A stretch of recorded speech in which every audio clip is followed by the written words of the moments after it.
La Genèse, chapitre 38. En ce temps-là, Juda s'éloigna de ses frères et se retira vers un homme d'Adulam, nommé Hira.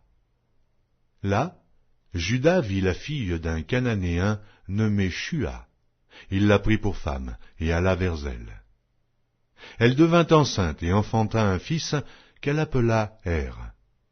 Elle devint encore enceinte et enfanta un fils qu'elle appela Onan. Elle enfanta de nouveau un fils qu'elle appela Shéla. Juda était à Zib quand elle l'enfanta. Juda prit pour Er, son premier-né, une femme nommée Tamar.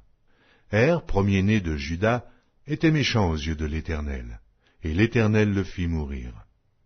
Alors Juda dit à Onan, « Va vers la femme de ton frère, prends-la comme beau-frère et suscite une postérité à ton frère. » Onan, sachant que cette postérité ne serait pas à lui, se souillait à terre lorsqu'il allait vers la femme de son frère, afin de ne pas donner de postérité à son frère.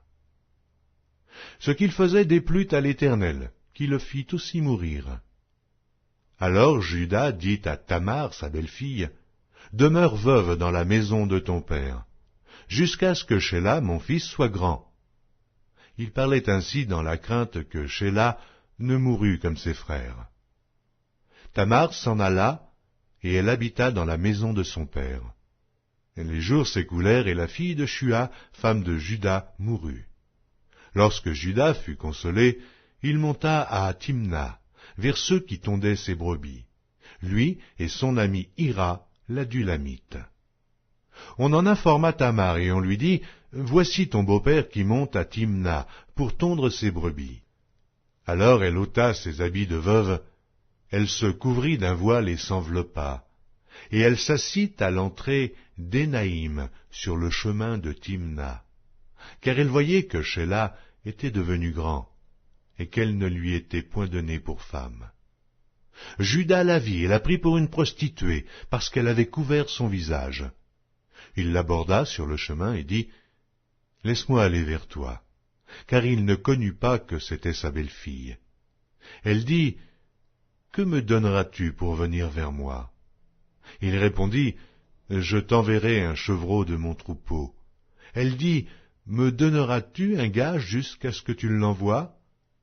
Il répondit, « Quel gage te donnerai-je » Elle dit, « Ton cachet, ton cordon et le bâton que tu as à la main. » Il les lui donna, puis il alla vers elle, et elle devint enceinte de lui.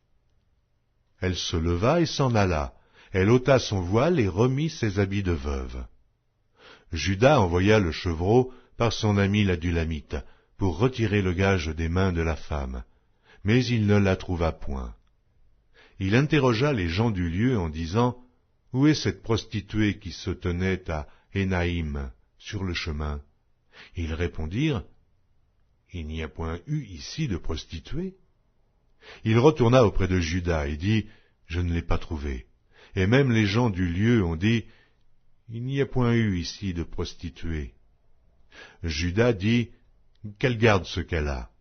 Ne nous exposons pas au mépris. Voici, j'ai envoyé ce chevreau, et tu ne l'as pas trouvé. » Environ 3 mois après, on vint dire à Juda, « Tamar, ta belle-fille, s'est prostituée, et même la voilà enceinte à la suite de sa prostitution. » Et Juda dit, « Faites-la sortir et qu'elle soit brûlée. » Comme on l'amenait dehors, elle fit dire à son beau-père, « C'est de l'homme à qui ces choses appartiennent que je suis enceinte. Reconnais, je te prie, à qui sont ce cachet, ces cordons et ce bâton. » Juda les reconnut et dit, « Elle est moins coupable que moi, puisque je ne l'ai pas donnée à Shéla, mon fils. » Et il ne la connut plus.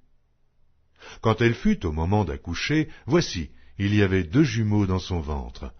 Et pendant l'accouchement, il y en eut un qui présenta la main. La sage-femme la prit et y attacha un fil cramoisi en disant, « Celui-ci sort le premier. » Mais il retira la main, et son frère sortit. Alors la sage-femme dit, « Quelle brèche as-tu faite ?» Et elle lui donna le nom de Pérette. Ensuite sortit son frère qui avait à la main le fil cramoisi, et on lui donna le nom de Zérach.